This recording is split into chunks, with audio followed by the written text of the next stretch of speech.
Here, Nadia. Great, thanks so much for joining us in this session. And we are very glad to have all of you, see so many friends and members of our trade and gender gang coming and joining us for this initial discussion where we want to propose the idea of this new book project that Anush and I have the partners in crime here started working on, and to sort of try and take the discussion on trade and women or trade and gender to its obvious next sort of stage to bridge the gaps that we've all been talking about. So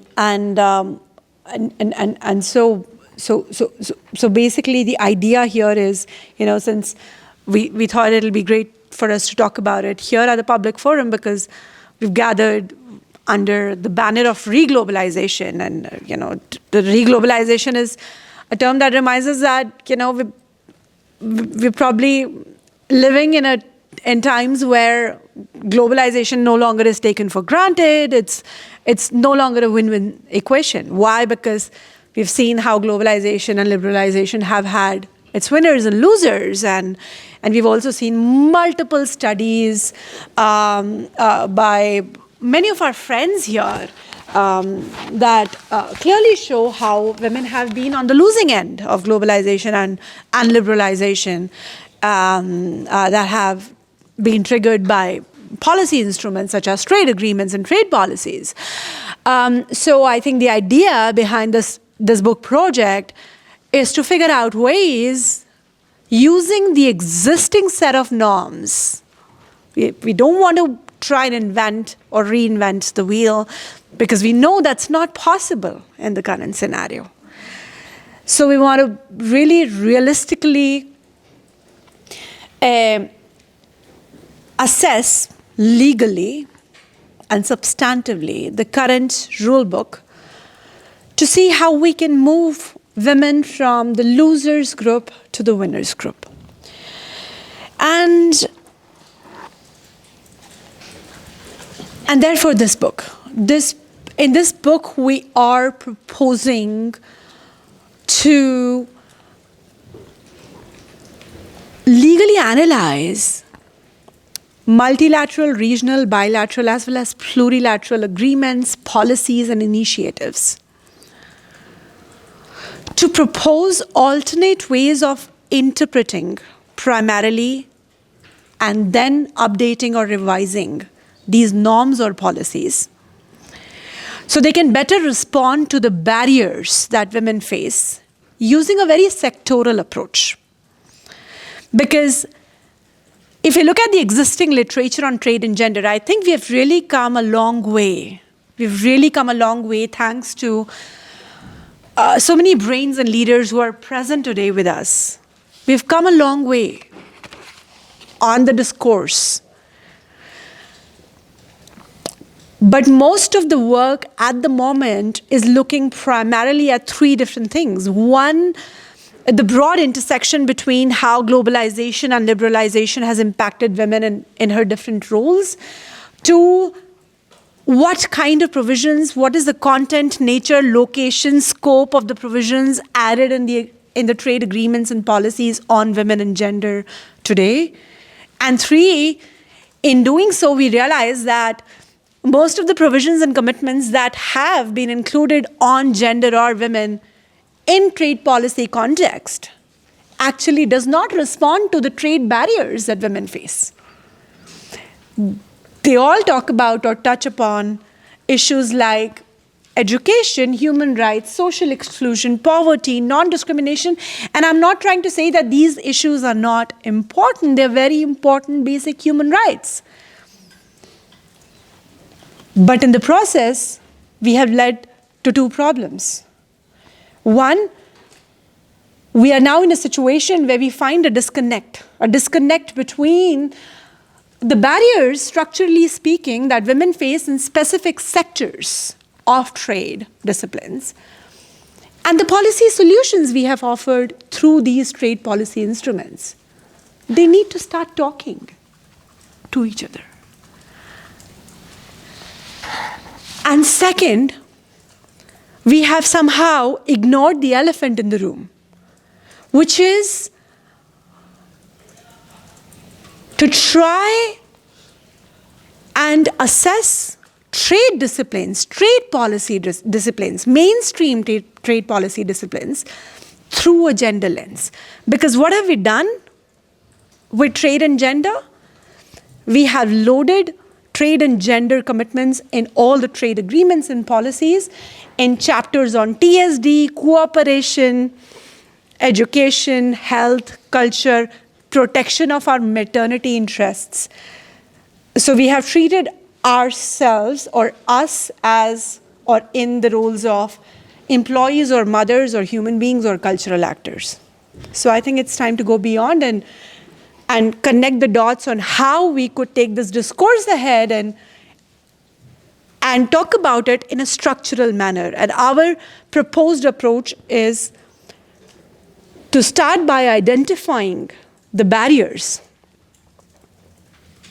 in each of the sectors that we are planning to cover. Anush will outline the sectors in a while. And then legally analyze the existing norms and policies to see whether they can address these specific barriers in these specific sectors. So what are we trying to do? We are trying to take the discourse on trade and gender or trade and women to mainstream trade policy. And that is why we decided to bring to this discussion two non-trade and gender experts, but two experts who are global thought leaders on what we all consider as mainstream trade policies. So let's hear from them, and the aim of this sort of discussion, and it's going to be an open discussion because we have all of you with us, and the aim really is to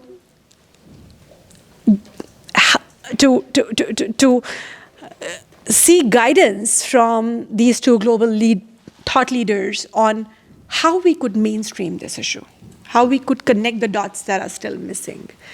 So we'll start throwing very difficult questions at Peter and Pierre. Thank you so much for being with us. But before we move to the questions, I would invite Anush, my co-author. I'm so excited to do this with you. I'm so excited to introduce the book further. Thank you, Amrita, and I am also very excited about this project. Just so maybe to complement what Amrita has said, first of all, looking at the methodology, she mentioned the fact that we want to start with identifying barriers. Okay, there is a lot of literature outside has been published, looking at barriers of women in trade facilitation, for example, but we want to dig deeper. We want to go and to map them and categorize them so that we know how, let's say, trade policy can address these specific barriers. So instead of starting with trade policy and say, or looking at WTO trade agreements and saying, okay, this provision could potentially help women if it's implemented with a gender perspective, we go from the ground. We go from the reality of the ground, and then we compare it, or we let's say look on that basis at how trade policy can support women. So this is a very important aspect. We've already done that in a paper we've done together on the impact of COVID-19 on women entrepreneurs, and we have sort of tested that sort of methodology. But now we're going to go even deeper and going to go to the next level. So that's one aspect. The second aspect, as Amrita said, the book is going to look at these issues from a sectoral perspective, so from a thematic perspective. If I'm not mistaken, we have about 8 or 9 different chapters. We're going to look at, issues related to trade, gender, and market access. So looking at issues related to standards, trade facilitation, IP. We're looking at trade, gender, and climate change. We will be looking at issues related to also subjects like, for example, government procurement.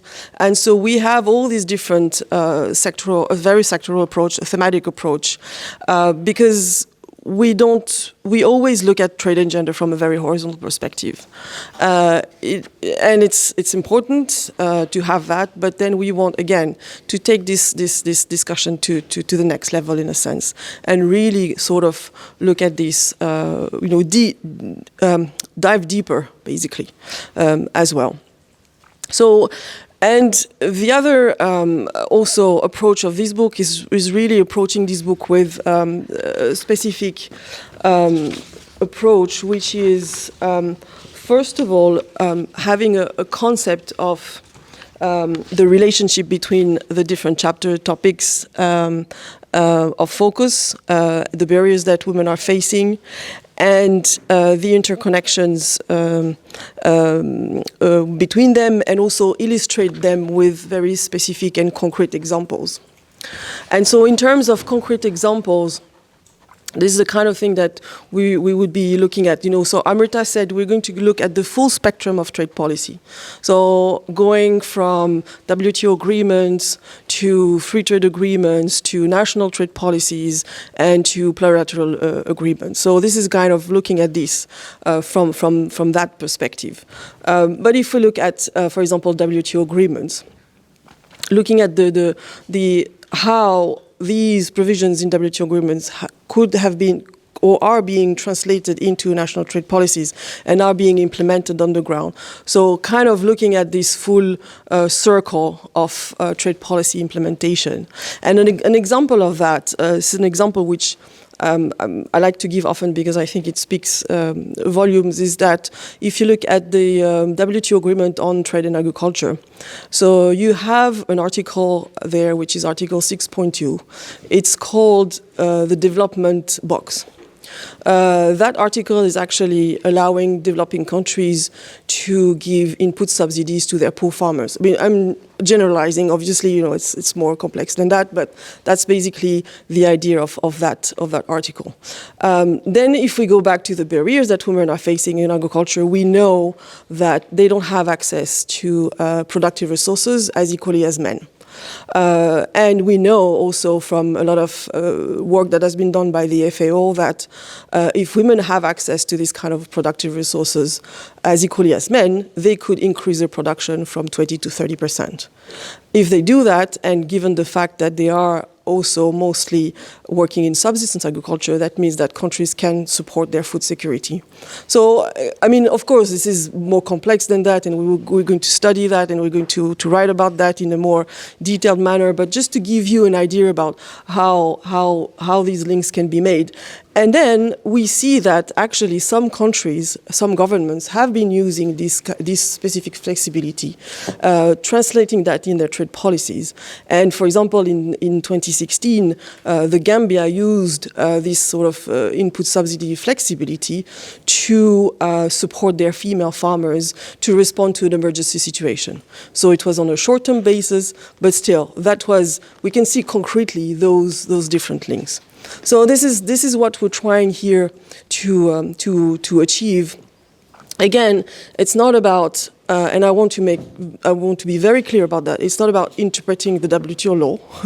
It's not our place to do that, especially not mine. I mean, Amrita, you're in academia, you can do whatever you want. But me, obviously, this is not what we are here for.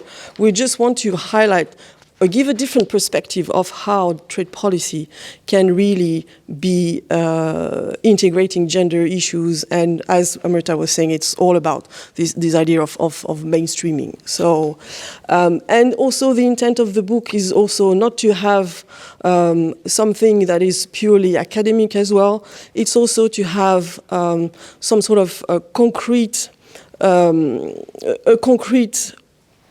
maybe a handbook or something like that for governments, to help governments to, again, integrate gender into their trade policy. So the aim is also to have some sort of a practical tool for that. And with this, I will turn to our good friends here. And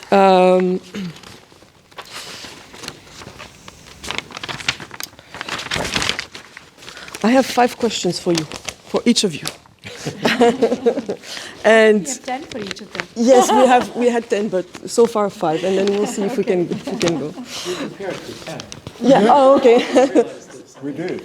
We did? All right. Okay. So let's go full speed ahead then. Okay. So maybe Pierre, I will start with you. You have gone through the outline and the scope of our proposed book. And what are your thoughts on the scope, content, outline of this book? And can we improve them in any way? No. Next question. No, thanks for, first of all, thanks for inviting me to this panel. I'm glad to learn that I'm not a gendered expert. I thought I had some expertise, but now it's clear that I don't. Having written some things on this, okay, but I'm a thought leader. And I wish my wife or my kids could hear this, because they often ask me, what exactly do you do for a living? And my standard answer is, I'm a trade policy stand-up comic. You know, I mean, just amazed that I'm on a payroll for what I do. It's just phenomenal that someone is willing to pay for my output. And I'm going to prove that in the next few minutes in my interventions. No, I think this is a very timely book because we've been, in a way, going in circles in academic work and in policy work. We've been extraordinarily successful, I think, in making the case, but we need to document the case much better. And your initiative reminds me of an exercise I was involved in very early in my career as a trade official and as a staff member of this organization when it was called the GATT. I'm that old. I was a GATT staff member. And I was very lucky to be involved in the early days of the Uruguayan negotiations on services. And it was a discovery journey. We had never been there, we had never really done that, and people didn't really know where to start. And in many ways, we are there also on trade and gender. We're still learning by doing. It's still very much of a learning journey, despite the journey traveled since Buenos Aires, which is phenomenal, because it's now impossible in today's, I would say, policy ecosystem not to be concerned with the distributional impacts that trade exerts on different stakeholders. We are in a world where we care increasingly about distributive justice as an outcome of international cooperation and international negotiations. And this discussion also arises in a context that is, I always teach my students when I teach that be mindful of the context within which things emerge. The Uruguay Round, which is still the Bible of the WTO, is the byproduct of an era that was extraordinarily unique ideologically. That era no longer holds, and yet the Marrakesh Agreement is still determining how we engage in international trade negotiations and international trade relations, despite the fact that the rule book is no longer really attuned to the realities, geopolitical, economic, sociological of the day. So we need to pay attention to context, and the context on trade and gender is a context of being concerned about distributive justice, about inclusiveness, things that were not on the trade policy radar screen until very recently.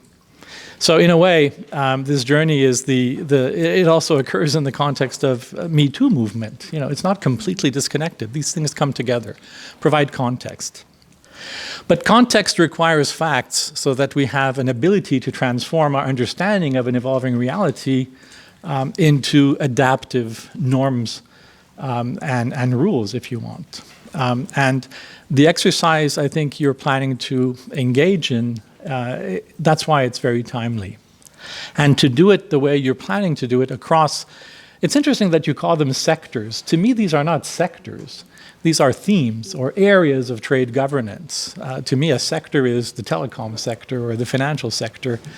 IPR is not a sector, but this is an economist just being difficult. But early in my career as a GATS official in the Secretariat of the GATT, we did an exercise called the sectoral testing exercise, in which we took core trade disciplines of national treatment, of market access, of transparency, of exceptions, all the types of provisions that you found in the GATT, and we asked, how do these apply to services, given the reality of services that is much more complex, that involves a multiplicity of modes of supply, that involves a very high degree of regulatory intervention of the state, and so on. And in a way, you're performing an exercise that is quite similar, through a gender lens. And you're asking, how does the reality of gender play out across different disciplinary areas? My intuitive belief is that it's going to be challenging to do that. There's something almost inherently horizontal about the trade and gender interface that intuitively would surprise me if it played out in fundamentally different ways across issue areas. But that's a journey we have to undertake. And maybe I'm wrong. Maybe my intuition is wrong, and it's been wrong many times in my career, so why not one more time? And that's why I think your book is important. It's timely. Of course, I think it's missing, in my view, an economic dimension, because at the end of the day, it's the economic realities, economics shapes law. And it's the economic realities that you're trying to investigate that, in a way, are going to dictate, the impacts that you observe and how we respond to those.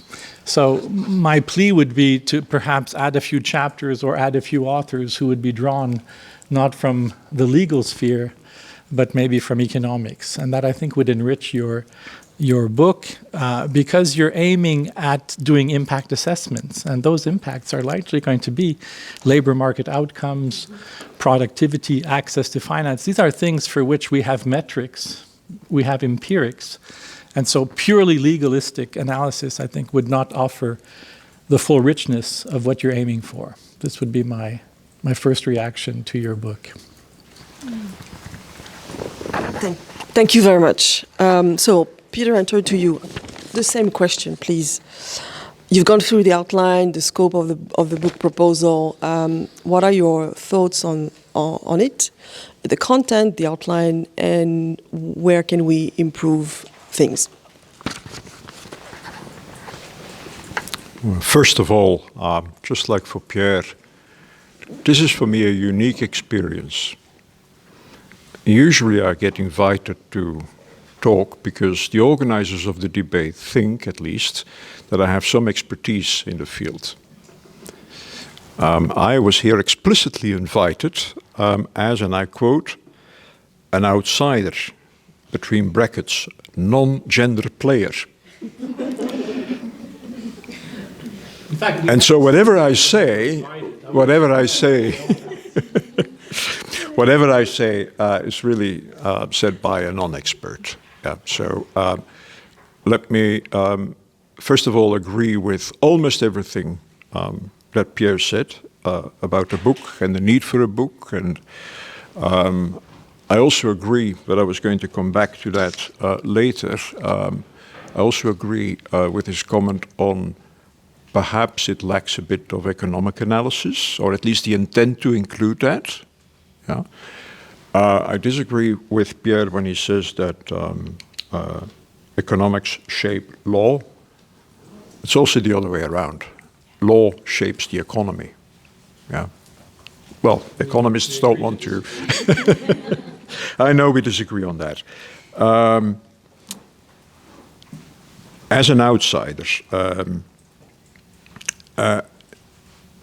I've tried to update myself a little bit on the academic discussion and the academic literature on trade and gender. And it is clear that it's not as extensive, by no means as extensive, as the literature on trade and sustainability, for example. And not only is it not as extensive, it's also not as detailed, as precise, as concrete. And I think this is, and I also understand that to be the ambition of the book, I think this is a gap to be filled. Yeah. Has the academic discussion, the academic debate, the academic literature so far been effective to put the issue of empowerment of women on the agenda? I would say, in general terms, yes. Yeah? Because we're talking about it today, and you're even talking to it with non-experts. Yeah? But again, there, I think we really miss a discussion on the concrete, specific trade measures that are needed. And I also, and this is going to come back in some of my other comments, and this may shock some of you. I think you need to make a very, very, very good case as to why women concerns should, among all the concerns that we have in today's society, why that is important enough to give it priority. Yeah. Tomorrow, I'm on a panel focusing on persons with disabilities. I don't know what it is that is, well, they've got a fair, but concerns of indigenous communities, concerns of ethnic minorities, and then the broader concerns with regard to the climate crisis. There's only so much one can do, yes? And also coming back to that later, when you talk about the WTO, what may be the role of the WTO, I think that the book should also really address that. Why are women so special that they... that doesn't mean that you don't have to do it, huh? But I think it would be, and I think a very good argument can be made, but it should be made. Let me stop there for the moment, because I think I would otherwise eat in my next answers. Thank you very much. So the second question here, and I turn to you, Peter, is... Peter or Pierre? Oh, sorry, Pierre. Sorry, I'm so sorry. My apologies. Yeah, so you have to choose. No, because I'm turning to you and I'm calling you Peter, and this is Peters in a way. right. I apologize. Sorry about that. So the main contribution of our book is to clarify the relation between gender equality and substantive areas of trade, following a thematic approach.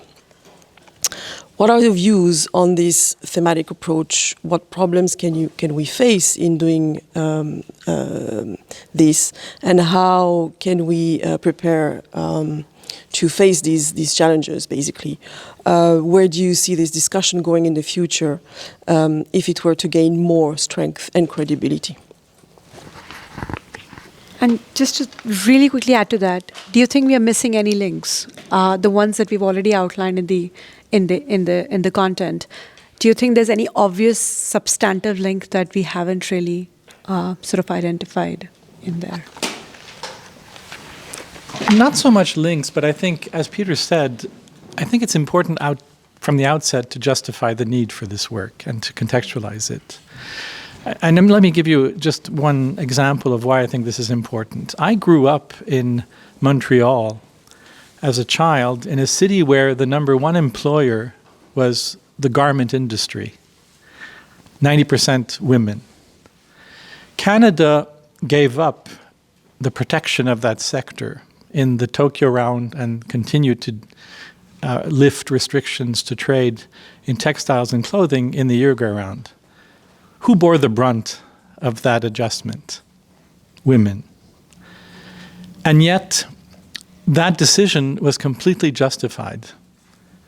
Canada cannot be producing ready-made garments. We're too rich to do that. And if we keep producing that, it will be at the expense of developing countries and their growth prospects. But in Canada, we had, social safety nets in place, retraining programs in place, assistance to mobility for workers who are displaced by trade policy decisions, which over time helped us to cushion the blow. And so by definition, and I'm contradicting my early statement about inclusiveness and distributive justice, I would support the policy we made. We had to move out of this sector. That is the very purpose of trade policy, is to progressively over time allow structural change to occur, but to occur in a manner that is politically acceptable, with safeguards, with sequencing, with complementary policies helping those that are affected negatively. So I think it's important in your contextualization that that broader picture emerges. From your initial introduction, Amrita, there was almost a presumption that, we're concerned about this because by definition trade is now viewed as inherently inimical to worker rights or to the rights of women and so on and so forth, to the labor market prospects of women. The reality is much more differentiated. Where do the jobs go? What are the two most important sectors in the economy of Montreal today? Airspace and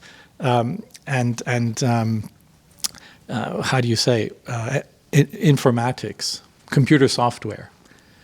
Both sectors employ a very large number of women, but they're very different women. They're highly skilled, highly educated. So those are transitions that I think this work has to take into account. You're going to focus on agriculture, for example, one of your sectors. And the reality of the impact that trade exerts on agriculture, can you imagine how different that impact is across countries at different income levels? There are virtually no women working in agriculture in OECD countries. There are virtually nobody working in agriculture. 4% of the labor force works in agriculture. But in developing countries and in least developed countries, not only is this highly labor intensive, it's also highly female labor intensive in pockets of poverty and illiteracy that prevent women from migrating to better jobs and to move out of agriculture. So I think those nuances really need to come out. There cannot be a presumption that trade exerts this or that impact. So sensitivity to country groupings, to income levels, to country contexts, I think is going to be very important. That's why maybe as an economist, I'm biased in saying I would like to see a bit more economic granularity in how you frame the issues. But otherwise, I think, as I said earlier, testing across broad trade governance areas, the specificities of the trade and gender interface, I think, is something that's not been done, and therefore we need to do it. And from that, we're going to answer one fundamental question. Is it possible to tweak disciplines in an issue-specific way, or are we aiming at essentially generic disciplines focused on broad issues of non-discrimination and so on? So to what extent is it possible to go granular? And in the few experiments that we've seen so far in preferential trade agreements, we have not gone very granular. We have gone quite generic, quite horizontal. And maybe those agreements did not rest on the kind of analysis that you're planning to do. So this is why it's important to do it. But don't presume that you're going to find thematic specific responses. Thank you. So now, Peter, the same question to you. What about this thematic approach? Do you think that this we are covered it enough? That what would be the challenges we were going to face while conducting this analysis, and how we can find solutions to face these challenges?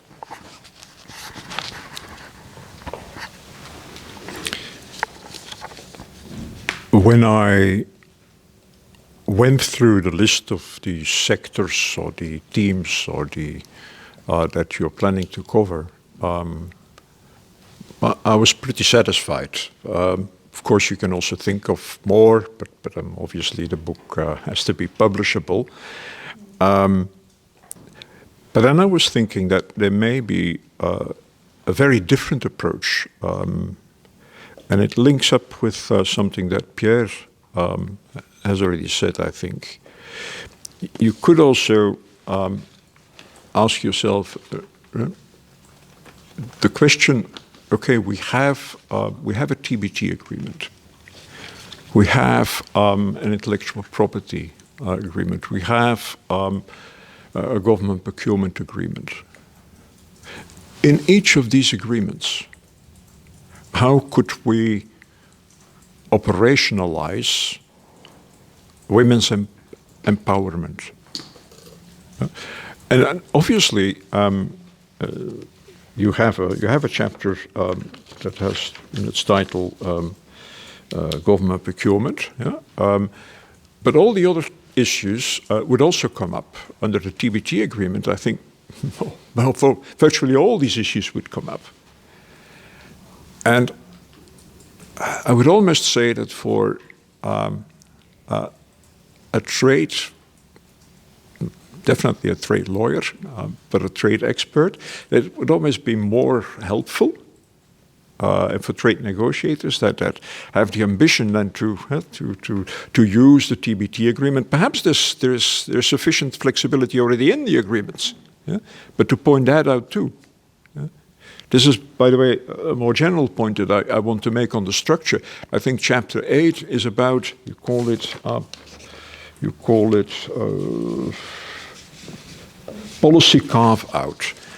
Not very happy with that title, but it's about policy space. Yeah, it's very important, I think, in each of these agreements to discuss what sort of policy space there is, because we may want to be very ambitious about soft or hard law rules, new ones, but perhaps at a regional or a multilateral level, but perhaps we should preserve the ability of individual WTO members or members in a regional trade agreement to take at the national level measures that are necessary to empower women, even if these measures go against the obligations under the trade agreements. So, okay, but back to the point on the structure and the focus. I think you're all right doing it the way in which you do. I'm just offering an alternative, which I think may be, more concrete. But Thank you. I think, the idea of looking at the flexibilities already included in the agreements was also the approach that we wanted to take. So this is something that we, absolutely. So anyway, let's move on because we're just on our third question, and Pierre, I'm turning to you now again, we're going to talk about these sustainability issues. We've talked about it a little bit. And we've seen how the discussions on trade and other sustainability concerns have evolved.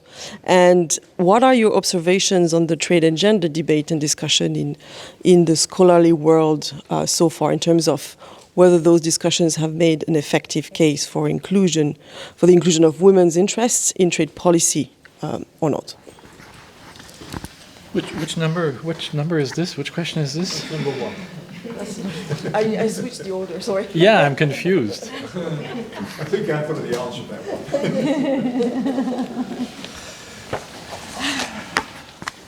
one. Now I forgot what the question was, but once Charles de Gaulle, President of France, was doing one of his interviews, and one journalist says to him, President de Gaulle, I don't have a question for you, but I'd be interested in your answer. Because he had a tendency to just ignore the questions and just pontificate on whatever he wanted to say, which is precisely the position I'm in right now.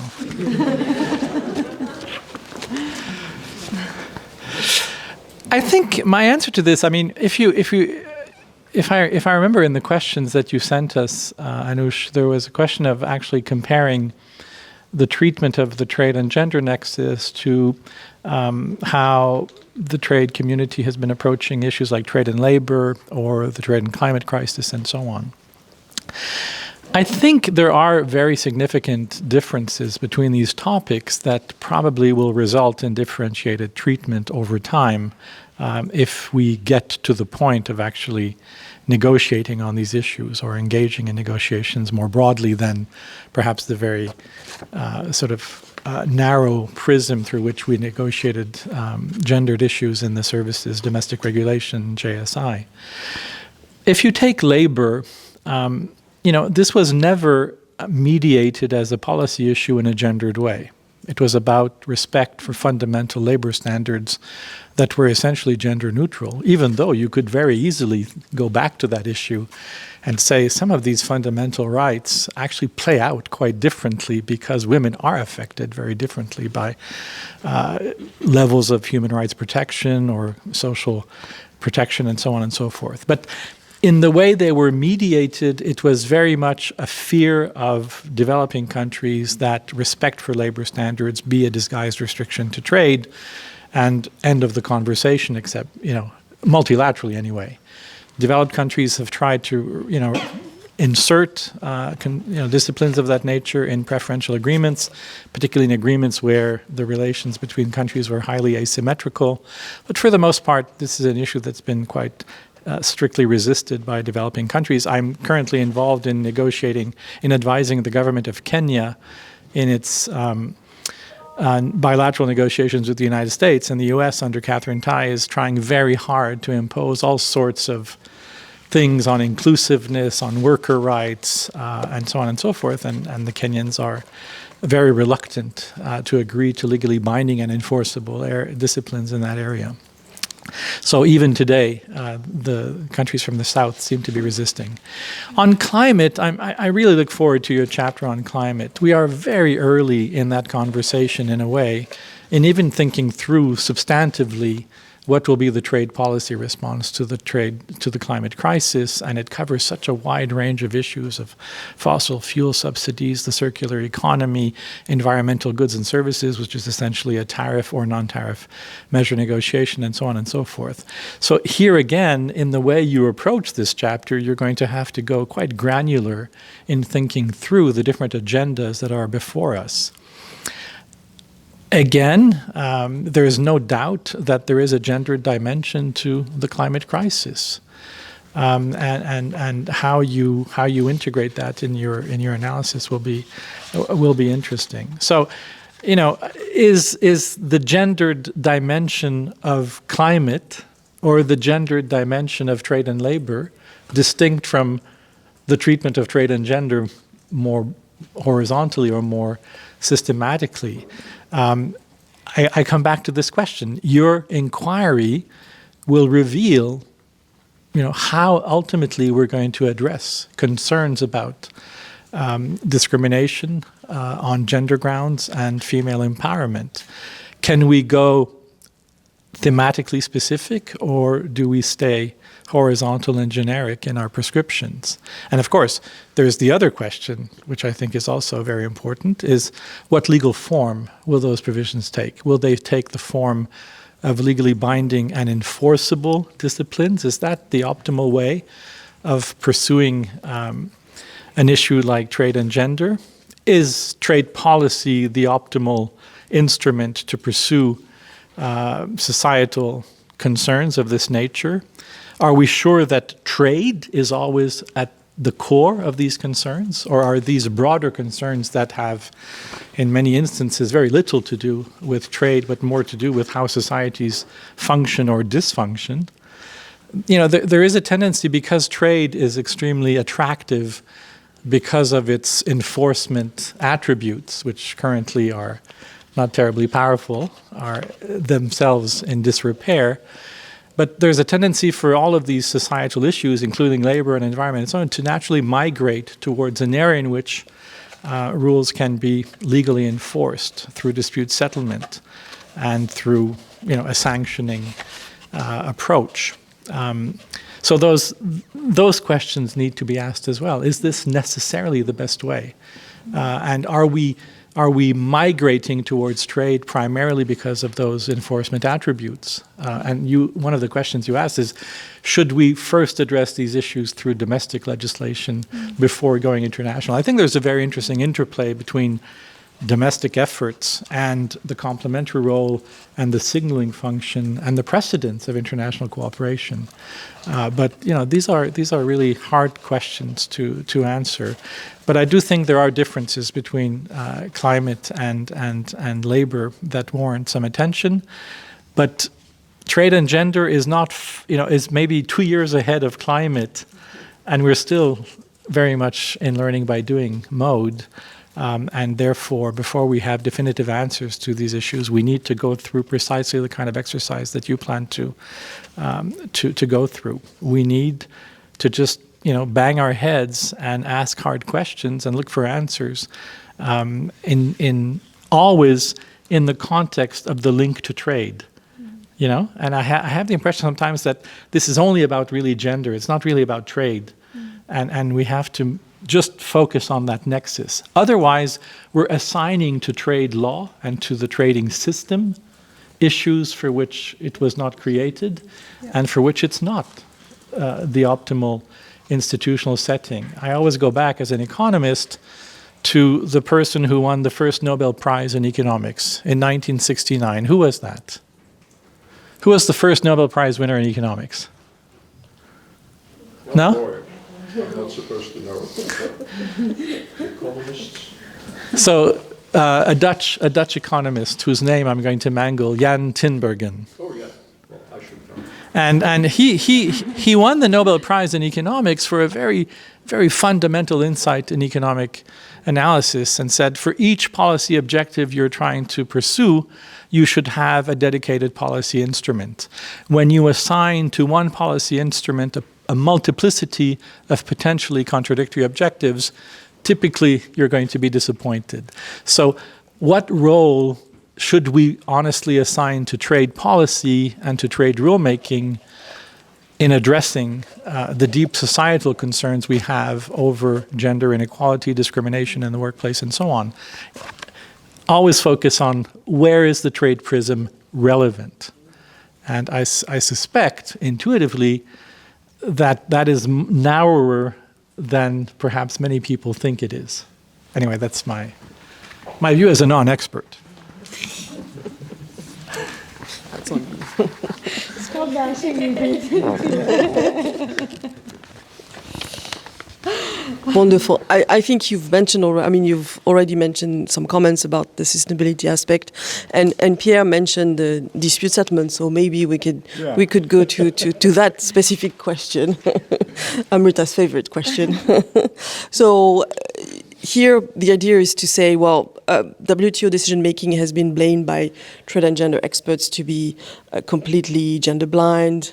In WTO jurisprudence panel, appellate body decisions, do you think there are any relevant decisions that could be read or interpreted to support this interconnection of trade and gender, and which ones and why? In your question, you refer first to WTO decision-making, which, to start my answer, I would like to interpret broadly.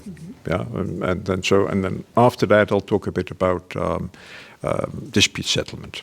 I think people that argue that the WTO has been gender blind haven't been following the WTO. Yeah,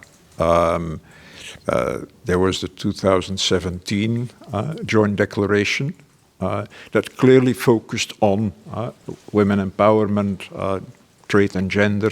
From that, there was followed the creation of the informal working group on trade and gender and the work that they have done.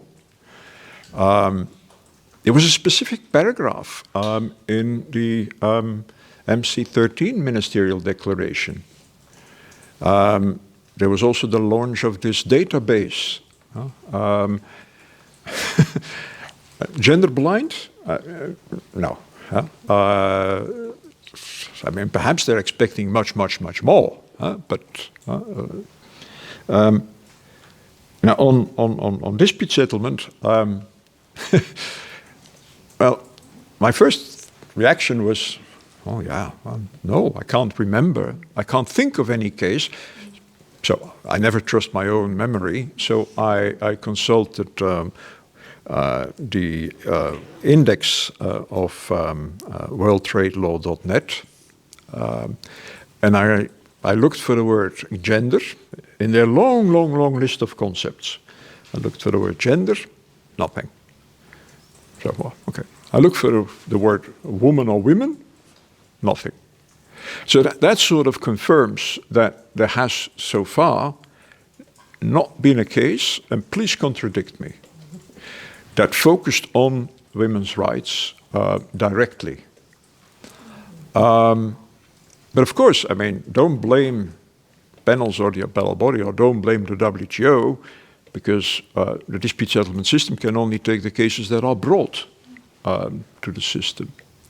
And that sort of cases, where there were national measures that were taken to empower women, national measures that were otherwise GATS inconsistent, that sort of measures definitely exists out there, but they have not been challenged.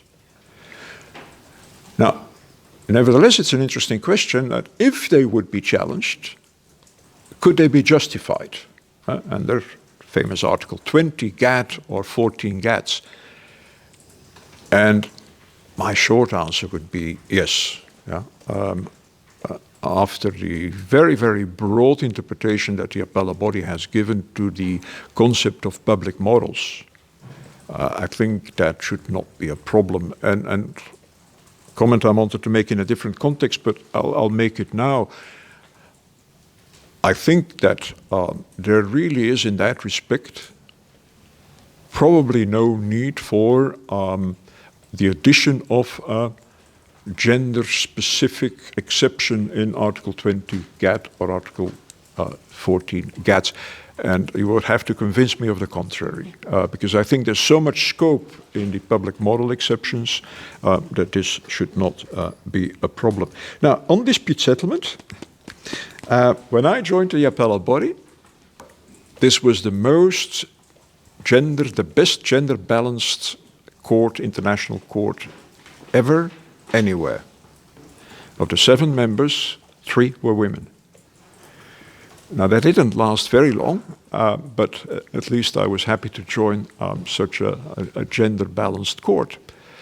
Look at the International Court of Justice. They do much worse. They do a little bit better now, but not that almost half of the judges are female. But on a less positive note, many of you will know that this organization is now looking at DSU, dispute settlement reform, and that recently there was a consolidated text on changes that came out of the Molina process. One of the criticisms that has been made, and I think justifiably has been made, to that consolidated text of proposals, of changes to, for example, and in this context, the composition of panels and the selection of panelists, that there's no mention of gender and gender balance or taking into consideration gender, whereas this was quite shocking to me because this is a discussion that you have elsewhere. You have investment tribunals are being massacred because they're insufficient female. Here, this was not. So that's a negative point. But to go back to the very beginning, the WTO gender blind? No, definitely not. Yeah, definitely not. Anyway, we have a female director general. Yeah. Perhaps not yet enough female directors, but progress has been made, certainly compared to the time that I first worked with the WTO. It was a male bastion at the level of directors. And in the GATT, was there any female director when you were here? I don't recall any. No. And mostly white guys in cheap suits. He says cheap shoes. Bad shoes. Very bad shoes. Thank you. Just maybe to follow up on what you just said, and then I will go to you, Pierre. It's just, this is the fear of a lot of countries in sense that, oh, well, I'm going to be brought to the WTO dispute settlement system because I'm applying specific rules for women and this is discriminatory and I'm going to be completely attacked on this. And in the end, also another argument from some countries, mostly developing countries, saying that, well, in a sense, gender issues are disguised protectionism. It's all about imposing a certain culture on another, and it's all about imperialism. And it's kind of also linked to this aspect of binding, non-binding, maybe gender provisions in FTA. So I'm kind of mixing things a little bit up. But so, do you think that's justifiable? This fear that they're going to be taken, and then they won't be able to use any sort of flexibilities that is, at their advantage. Well, I would make a distinction between efforts to come to multilateral rules or within regional trade agreements, rules that apply to the parties to that regional trade agreement. That's one thing. And I'll come back to that in a moment. And then the freedom that WTO members have to pursue policies that do or do not empower women. Because unfortunately, there are quite a number of WTO members where the policies or the lack thereof goes against the empowerment of women. I think my reference to Article 20A GATT and 14A GATTs, and the public models exception, was meant to say they shouldn't fear too much. Yeah. Of course, it's also a question of not only do these measures have to be necessary to defend the public models, to protect the public models, they often have to be applied in a non-discriminatory, arbitrary, discriminatory manner. The chapeau. But I think there's a lot of scope for both those that want to have domestic legislation that very much protects women and those that are not that far yet. Going to the other side again, the multilateral rules. And there, why do we want these rules in trade agreements on the empowerment of women? Why do we want them? I would like to think that we want them because they're a good thing to have. They're the right thing to do. They promote human rights. But isn't it also true, and I think it is important to keep that in mind when you think about what sort of rules you're going to have. Isn't it also true that especially developed countries want these rules to ensure a level playing field? Because having rules, legislation, policies that ensures the equality, the equal treatment of women may put you in a competitive disadvantage. So, and in that sense, I mean, I can understand that developing countries say, oh, well, wait a minute, you're taking away an advantage that we have, unfortunate advantage, but Another motivation behind multilateral rules would be that the differences that you now have in policies and in rules and in legislation for the promotion of women's rights, that these differences constitute themselves trade barriers. And you want to work, again, is there an element of cultural imperialism? Yeah. But it's the kind of cultural imperialism I would be proud of.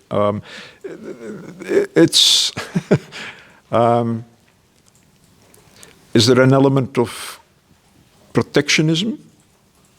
Well, if you try to create a level playing field, then, yeah, there's an element of protectionism there. Are these reasons not to do it? No. Great, thank you so much. Pierre, I have obviously the same questions to you. So, first of all, going to the criticism that the WTO is gender blind, then the idea about how dispute settlement, is there any evidence in the dispute settlement system or in any decisions made by the appellate body, the panels, that could lead to, let's say, that could focus on supporting women's empowerment. And then the other criticism about the fact that, well, some developing countries are saying it is disguised protectionism, I'm going to be taken to court, I won't have flexibilities enough, and maybe in also the more on the potentially the FTA negotiations, the idea that you're going to impose my culture, your culture on my culture, and this is not something I can accept. So all these questions bundled into one. Thank you. That's a lot of questions, you know. I'm an old man, I forget most of them. It's a tough one. You know, is there cultural imperialism? There's no question.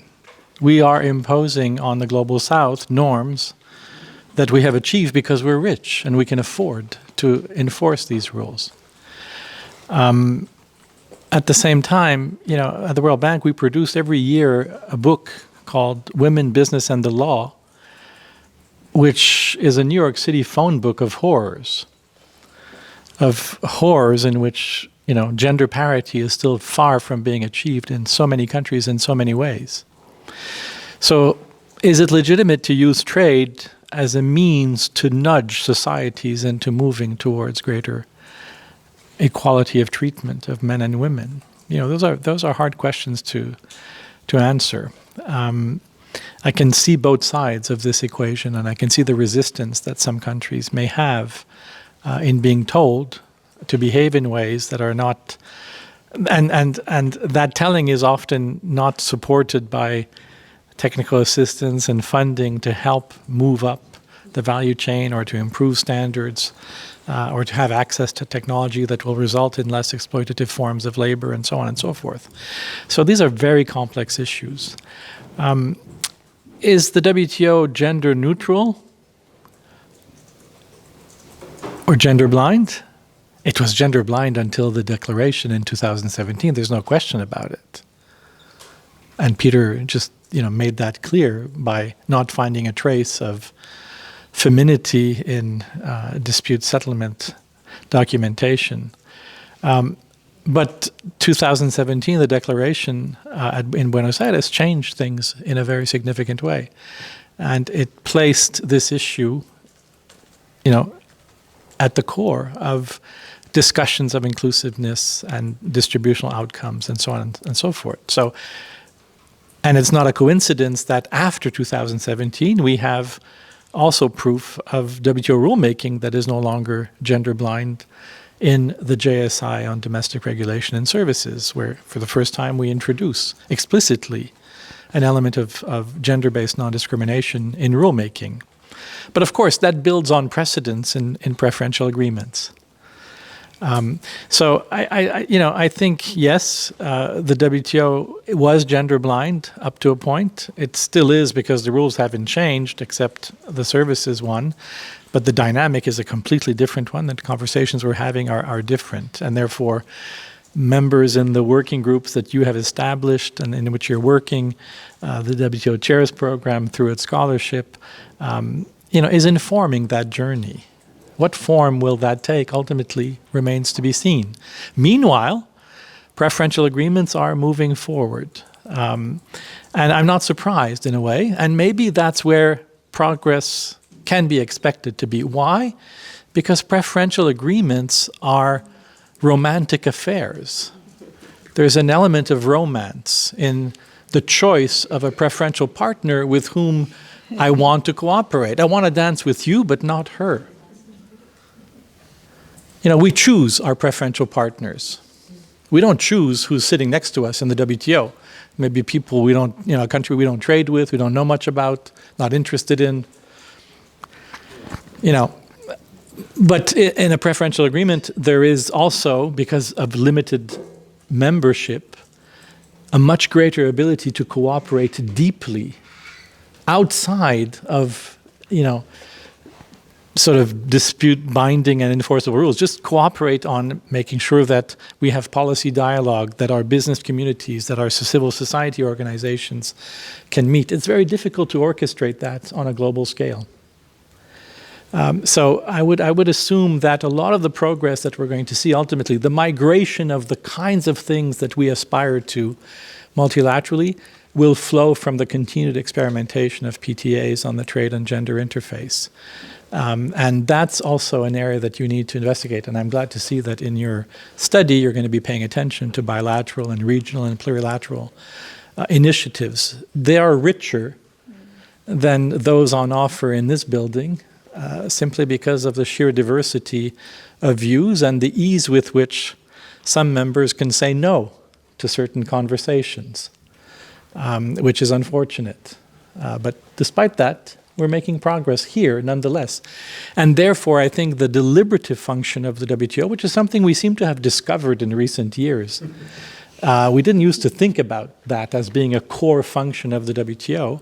That's a very central process here in socializing the kinds of issues, because we don't know where the journey is going to end. But the only way to progress that journey is through deliberation. And the work you guys are doing, I'm a fan of what you do, and the World Bank is supporting you every way we can, is extremely important. So whether it's gender blind or not, it's no longer gender blind clearly in my view. Will it remain gender blind substantively in its rulemaking? Maybe, and maybe there's not a problem with that, or we find, again, horizontal ways of addressing these issues. This is a journey your book must inform. I keep repeating myself like a broken record, but I always come to the same conclusion.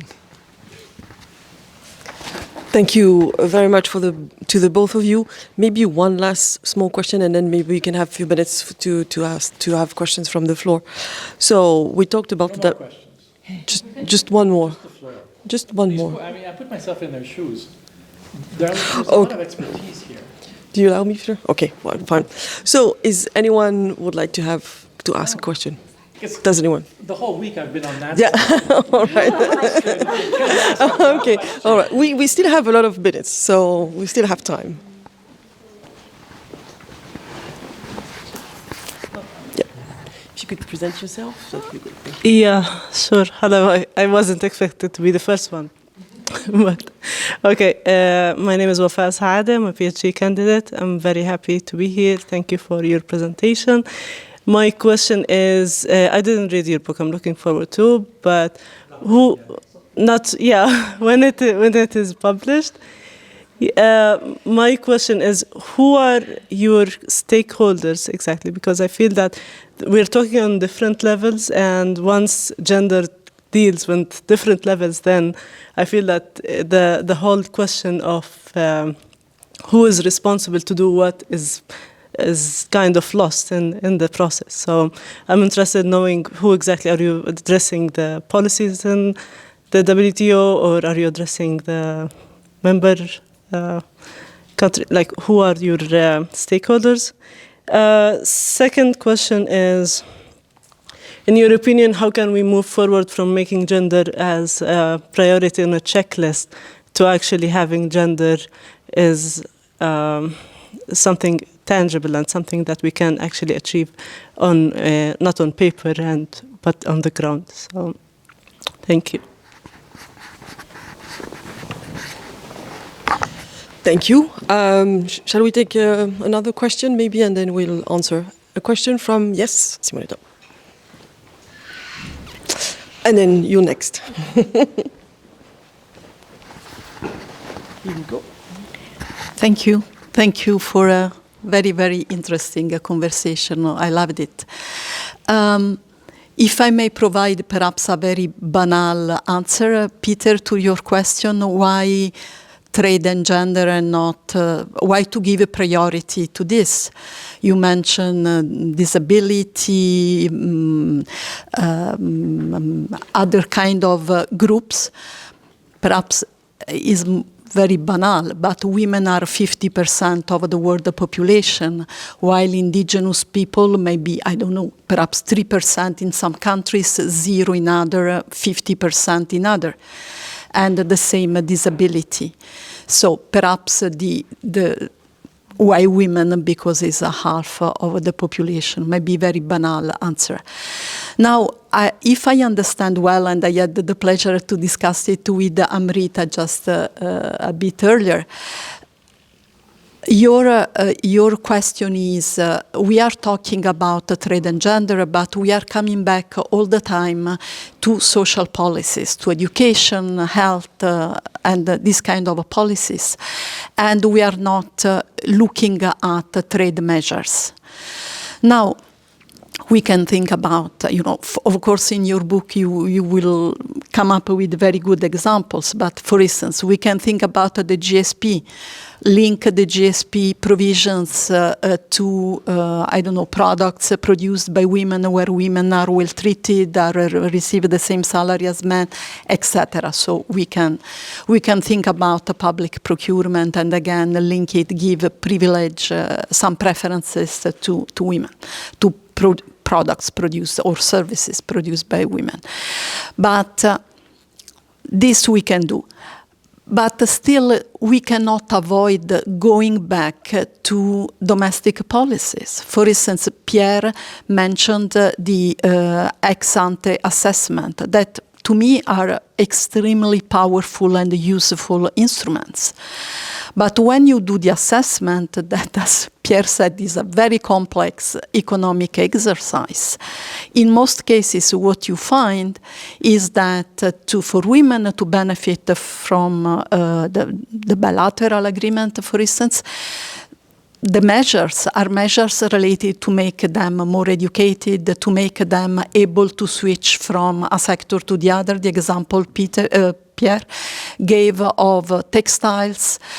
You don't want women to do textiles for the next 10 generations. You want them to move to more sophisticated sectors. So I think even though it's very important to look at a specific where trade really can make a difference, you cannot do it without going back to the domestic policies that in many cases are social policies. Otherwise, as Pierre said, sorry for mentioning you, so you over... Yeah, but it was a good money in any event. You overburden trade. And then perhaps the expectations go very high, and then the policy is not delivering. I was in a panel, I think I have been in so many panels that I am losing track of where I was. And one of the panelists, it was on digital trade, but one of the panelists said, if we keep including in the agreements so many considerations, perhaps at the end no country will be willing to negotiate any agreement whatsoever. So, of course, this is a paradox. But, this trade policy as a complement to domestic policy, I don't think we can get out of this. Thank you. Thank you, Simonetta. We have one more question here, and then we'll go to answers, and then maybe another couple of questions. Thank you. Thank you very much for the session today. It's very insightful. I'm Riani Tarnowski with the Mission of Brazil to the WTO. It's not a question, but a small contribution, hopefully in a positive note. I remember Peter talking about a little bit about the consolidated text that was published in February about dispute settlement reform. And as members, we were very concerned about panel composition and gender balance. So I can assure that at least during discussions, there was consensus about trying to achieve gender balance in panel composition. And if you look at the consolidated text, on Chapter 2, we do put on words that members should promote gender balance and geographic representation in making nominations to the indicative list of panelists. So it's not like the strongest of the words that there must be and that there will be, but that members should strive for that. And that's also in the preamble of the consolidated text. But in discussions, and this is not like super public, but there was consensus. At least I was there in the discussions, and I didn't see any delegation raising the point that this should not be here in the text. Thank you. Thank you very much. And actually, the statistics that we have on that kind of confirms what you're saying. So, absolutely. Yeah, I'll just come back to you in a second. I just wanted to give the opportunity for a response. And if you allow me, Pierre and Peter, I will first give the floor to Amrita. Ah, okay. You wanted to comment on. You wanted to comment on the first question. Do we have more time? Yeah. Okay. I just quickly wanted to sort of respond to the questions on stakeholdership and how do we sort of front load this issue? How do we make the case? And just connecting to what Peter said, I mean, this is our main challenge. With all these bundle of issues that we have, I was talking to a trade negotiator a couple of months ago, and when I started, it was probably 2-3 years ago when I started looking at the intersection between trade and disability inclusion. And I remember she said, again, like another issue? Are you making trade agreements? Like, are they Christmas trees to you? You're just adding onto your wish list, and like, what do you want to achieve? These are trade agreements. These are market access instruments. So how do we establish the case of using these policy instruments to achieve an objective which is related to market access, but not really about market access? And I think Simonetta helped answer that quite a lot. But just quickly moving back to the stakeholdership, which is really important. I think when we talk about the stakeholders that we are planning to identify and sort of bring together in this project, is really comprehensively. I think the challenge is to prepare an ecosystem that can help us prepare the case for women empowerment, or in Peter's words, operationalizing these agreements to support women empowerment or address the barriers that women face in accessing these opportunities. We need to bring different stakeholders together, not just the policymakers and not just women as individuals, but I think bringing together researchers, academia, international organization experts, decision makers and former judges, as well as the private sector. Women associations, women businesses, women SMEs, what are the barriers that they are facing, and bringing them together on the same table with policymakers and experts on the other side, so we can identify the barriers and connect them to the solutions that we are trying to propose, is probably the challenge here, right? And how do we prepare the case is going to be a big challenge for us, because I think the more we talk about social issues, so to say, and not mainstream trade issues, so to say, I think we are throwing ourselves in a bigger problem, because all these issues are really important. So how do we balance? And sometimes they are mutually conflictive. So how do we take them together, and how do we prioritize one as against the other? Well, thank you, Amrita. So maybe I will turn to you, Peter, for your comments. Well, first of all, I thank the lady in the back for the addition. It is indeed true that the Molina text does have some language on gender balance. I think the criticism is that it wasn't strong enough.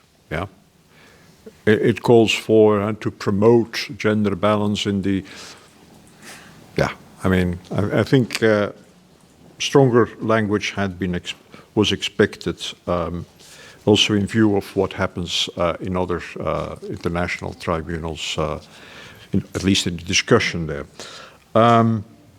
This gives me the opportunity to still say one word about dispute settlement, since you brought it up. Now, it's all very nice to be afraid of dispute settlement, but in the state in which dispute settlement at the WTO currently is, and that in spite of the rather strangely optimistic comments that were made by the DG and the chef de cabinet of the DG earlier today.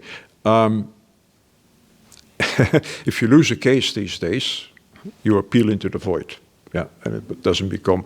So, whereas I think that some of these issues, some of the non-trade concerns, many of the non-trade concerns have come on the trade agenda, because back then, the trade field was the only field in which you could have enforceable obligations, where there was a dispute settlement system that worked and led to legally binding outcomes with even a sanction system. That doesn't work anymore. At the very least, it doesn't work anymore as it used to work. And then perhaps still one last comment on FTAs. I agree with Pierre that we should probably focus on what happens in the context of FTAs, and that we'll see things progressing there faster than at the WTO. We see that in many fields. But we shouldn't forget that to the extent that including provisions to promote women's rights, that to the extent that they're meant to level the playing field, that free trade agreements are not going to help you that much, because you will only level the playing field among a very limited number of countries, and often not involving those countries which are more of a problem. Yeah. So, and with that, only thing I can say, I'm looking forward to the book. Yeah. And I'll be a very attentive reader. Thank you, Pierre. Yeah. And I hope we get free copies of it for, the effort of today as non-experts. You're coming back for the launch. Yeah, as an expert then, by then. Hopefully. I think one point I would make, the why question, which Simonetta usefully addressed, and from a World Bank perspective, the why question is because we have an Everest of evidence of the social benefits of female empowerment. Investing in women provides enormous social benefits. Their children are better educated. Their children are healthier. Their families are more vibrant. And I could go on and on. So finding formal sector employment opportunities for women, expanding the scope, facilitating the ease with which women can become entrepreneurs is enormously beneficial to society as a whole. So the quiet question, of course, we need to always put this in the trade context. This is a sui generis, observation that applies with or without trade, but trade can magnify these benefits. My final observation will be on the point that our friend from Brazil made, and I found this conversation very useful because already we found examples of more thematic specific responses to, to pushing forward the trade and gender agenda at the WTO. You have an example of saying, let's make sure that there is gender balance in the composition of panels. We can easily tweak the government procurement agreement to make sure that there is a favorable predisposition to procurement by female-owned firms or female-managed firms. And I think you're going to be able to find many examples of that in other sectors of trade governance, whether it's MSMEs, it could be services and licensing and so on. So there are ways of nudging us forward. But, you know, your task now is to actually dig deeper. And as Peter said, I very much look forward to seeing the product of your investigations. And as I said, hope to get a free copy of the book. Autographed by both of you, of course. Just maybe one last question. I think the lady here, and then we will close. Yeah, thanks so much for this wonderful, Professor Amrita. Are you a professor? Yeah, God, I spotted it. Yeah, you know, would you say, you know, when you said this, we had to identify some of the barriers. So would you think that cultural issues from African perspective, would you say is one of the key things that really hinder women in terms of having access to agriculture, land, and assets? So in your research, you may delve more into that area. Even in political aspirations as well, you could see that most African women, they're not politically in control. So if there is no economical empowerment, there will be no political empowerment as well. So, but in my case study with Nigeria, I think cultural issues are really a great hindrance to every sector that impacts on women. So that is just my little bit of contribution. Thank you. Amrita, if you allow me to answer that one. Actually, I published last year a couple of book chapters on this specific issue, looking at social norms as a new type of trade barrier. And so, you know, I can give you the references, just if it could be of interest to you or not. Anyway, you can find it. You can find this on the I think on the WTO website. So, and this is exactly true. You know, you're talking about access to land. The fact that you have laws preventing women from having access to land prevents them from having, for example, collaterals. Prevents them from having access to financial support, credits or loans in traditional institutions, and then don't have access to finance. They can't cover the cost of trade. And I'm not talking about trade finance. I'm really talking about, you know, how to pay for certification, how to comply with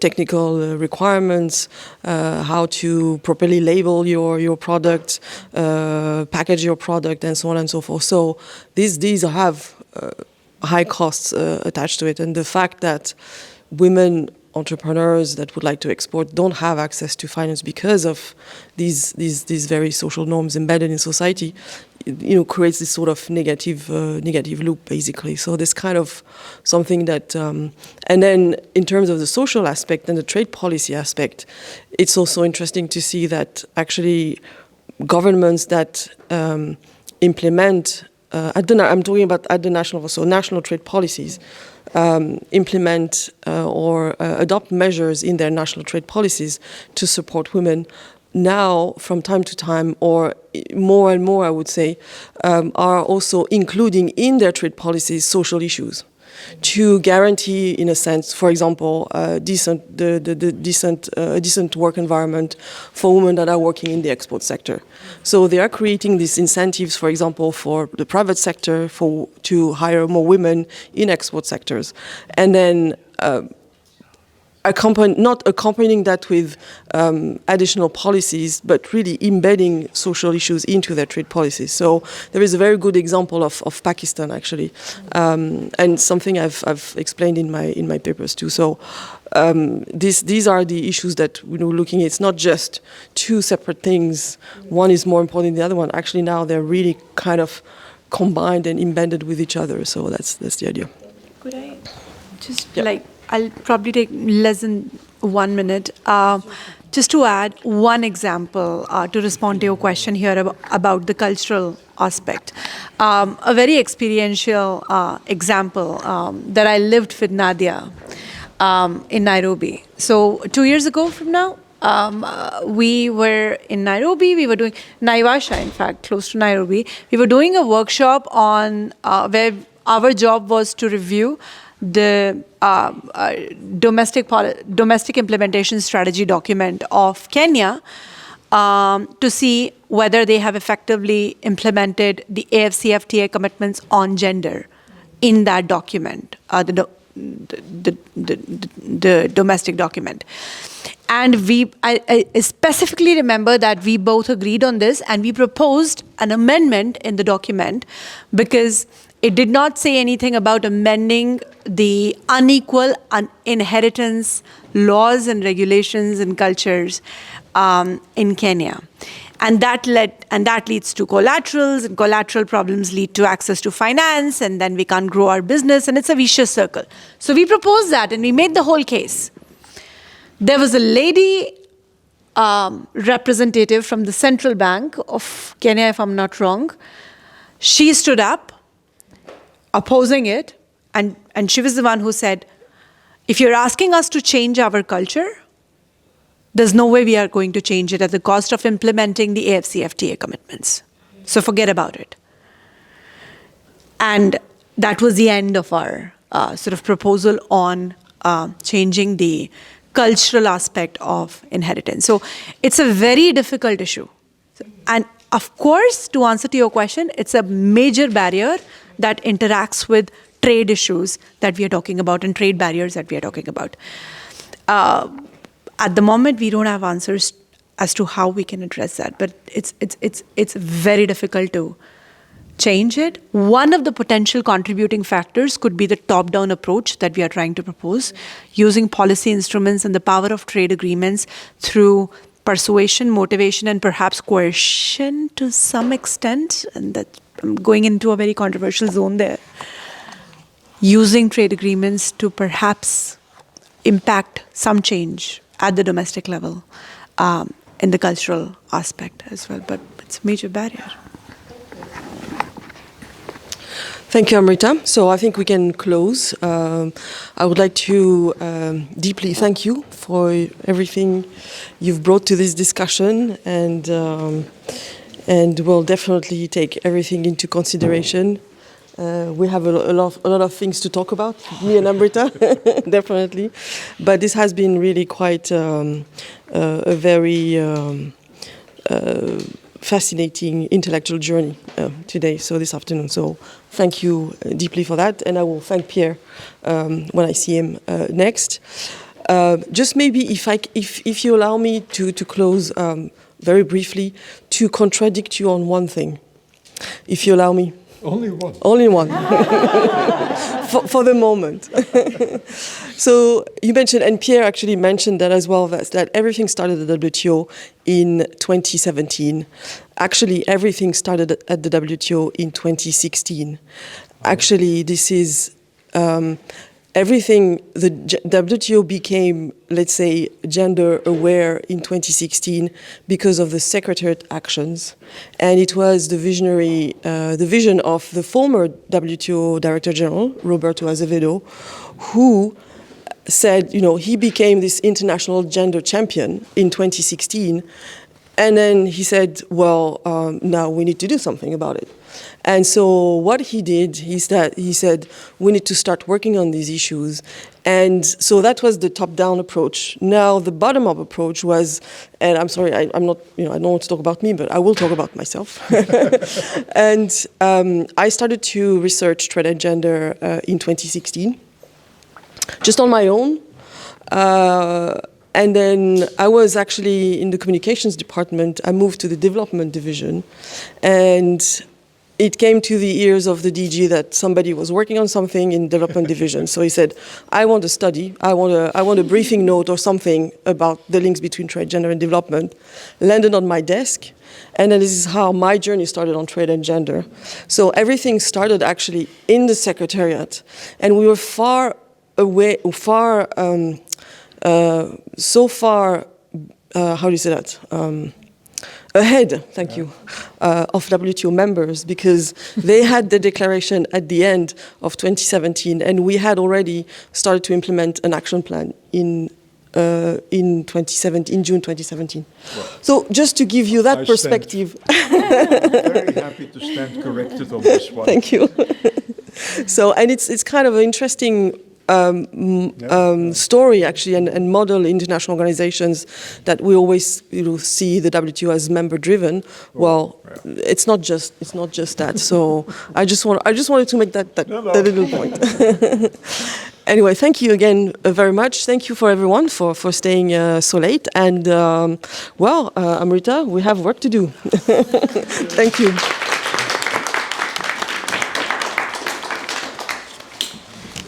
Thank you so much, Peter. It really means a lot.